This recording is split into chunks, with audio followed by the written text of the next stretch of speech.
Babu ma yujibul ghusla. Ini suatu bab pada menyatakan segala yang mewajibkan mandi. Bermula yang mewajibkan mandi itu 6 perkara.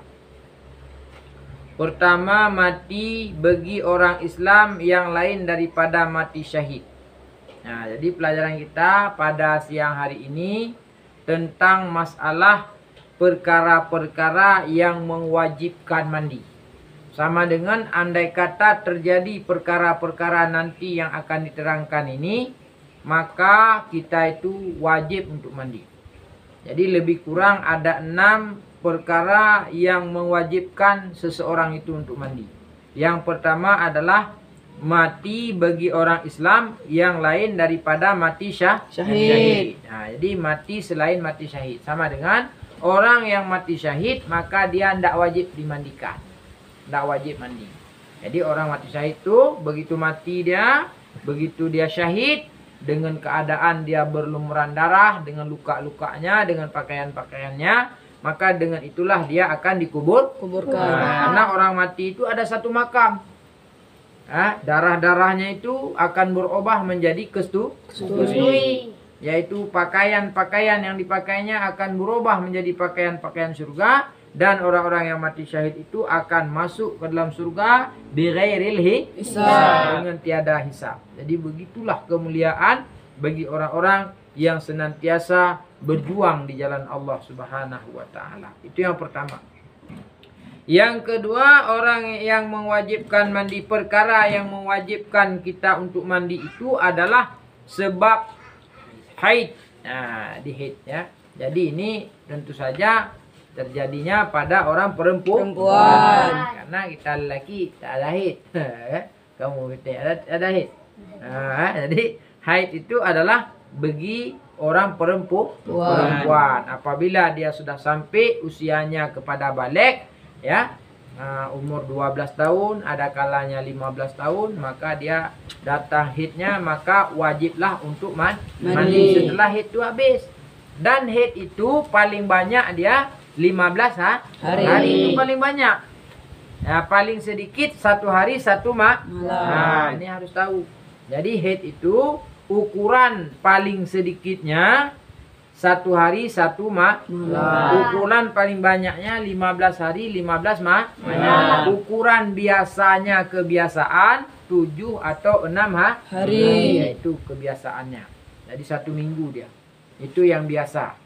Ya, tapi kalau paling banyaknya itu 15 hari. Kalau paling sedikitnya 1 hari 1 malam. Enggak kurang dia dari 1 hari 1 malam, enggak lebih dia daripada 15 hari 15 malam. Dan juga kita harus tahu membedakan antara haid dan lainnya haid. Ya, jadi setelah haid itu habis bagi orang perempuan, maka wajib mandi. Wajib untuk mandi. Ini yang kedua ya. Yang ketiga, nifas. Jadi nifas ini adalah darah yang keluar setelah melahirkan. Jadi ada kalanya 60 hari, ada kalanya sekejap mata, tapi kebiasaannya dia 40 hari dia. Jadi nifas itu paling sebentar sekejap mata, paling lamanya 60 hari. Kebiasaannya 40 hari.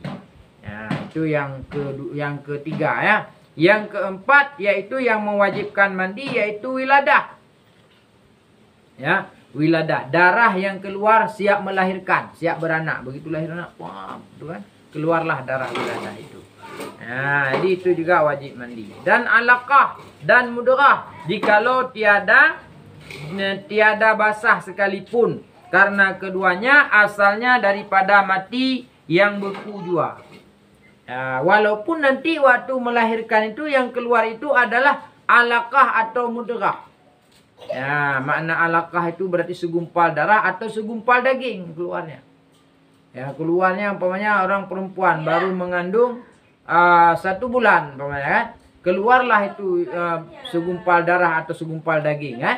Maka itu juga mewajibkan kepada mandi. Mandi yaitu mandi wiladah namanya. Nah, itu yang keempat. Jadi yang pertama yang mewajibkan mandi, mati selain mati syahid. yang kedua diasbabkan karena haid, yang ketiga diasbabkan karena nifas, yang keempat disebabkan karena wiladah. Kemudian yang kelima, janabah. Ya, janabah, junub. Maka janabah itu terkadang hasil dia dengan memasukkan hasyafah khitan laki-laki atau sekedar khitan yang terpotong jikalau daripada binatang sekalipun. Jadi yang kelimanya yang mewajibkan mandi itu adalah karena janabah, karena junub. Yang dikehendakikan karena junub itu adalah dia memasukkan hasyafah khitan. Yang botak-botak itu masuk dia, yang dipotong itu kan masuk dia nanti ke dalam hasyafah itu, ke dalam farji. Jadi itu wajib mandi walaupun nanti masuknya itu ke dalam farji binatang sekalipun. Ada ikan sakap besar kan, silap celoknya pula situ. Itu kan, itu wajib mandi. Nggak usah ketawa deh. Makanya nggak boleh itu, itu indah ya, nggak boleh itu. Nah itu berdosa besar itu ya. Itu. Jadi itu yang kelimanya kan. Kemudian yang keenamnya yang terakhir adalah apa? Karena inzal, ya, keluar mani, ya. Jadi keluar mani, ya, walaupun apa namanya? Atau dengan zakar yang tiada diikhtiar, jika dengan berlapik yang tebal, dan jikalau tiada inzal sekalipun, seperti sabda Nabi, idan taqal khitani faqad wajabal ghuslu wa illam yunzil, yakni apabila bertemu dua khitan maka sanya wajiblah mandi jikalau tiada inzal sekalipun, riwayat Muslim. Jadi walaupun nggak ada keluar, asal udah masuk ya sudah wajib ya.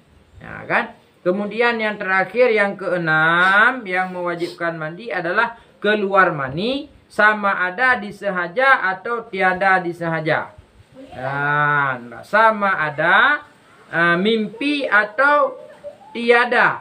Dan terkadang keluar mani itu tak kalah jika jaga, dan terkadang tak kalah tidur. Jadi yang keenam keluar mani, ya, baik keluar mani itu dalam keadaan kita tidur atau dalam keadaan kita jaga, atau keluar itu dalam keadaan kita sengaja, atau keluar itu dalam keadaan kita tidak sengaja. Ya, maka tanda mani laki-laki itu dan mani perempuan itu dua perkara.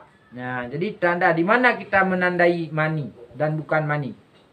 Karena nanti terkadang ada dia yang keluar itu bukan mani.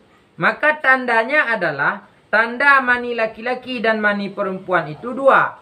Pertama, tandanya dengan terpancar-pancar keluarnya. Jadi mani itu terus keluarnya, terpancar-pancar. Jadi waktu keluar itu ya. Nah, kemudian yang kedua dengan merasai ladzat. Ya, di keluarnya terpancar waktu itu dan keluarnya dalam keadaan lazat. Tak kalah keluarnya. Jika tiada terpancar atau rupanya kering, jadi kalau seandai kata tiada terpancar keluarnya dan tiada lazat, ya, keluarnya, dan warnanya dan tiada terpancar atau rupanya kering, ya, seperti putih telur. Dan ada lebih kebanyakan mani laki-laki itu lekat dan putih, dan mani perempuan itu cair lagi kuning. Apabila tiadalah seperti salah suatu daripada yang tersebut itu, maka tiadalah wajib mandi. Jadi kalau nggak ada dia waktu keluarnya, nggak ada tembak dia, kemudian nggak ada lezat dia kan, kemudian nggak ada seperti putih telur, maka itu tiada mewajibkan mandi. Jadi inilah dia 6 perkara yang mewajibkan kita kepada mandi. Nanti dia itu kita dalam keenam ini mesti kita harus benar-benar bisa membedakan, karena nanti ada dia mani itu yang keluar, ada madi, ada juga wadi. Kalau madi dan wadi itu nggak wajib mandi karena dia najis. Tapi kalau mani dia suci, tapi mewajibkan dia untuk mandi. Ya,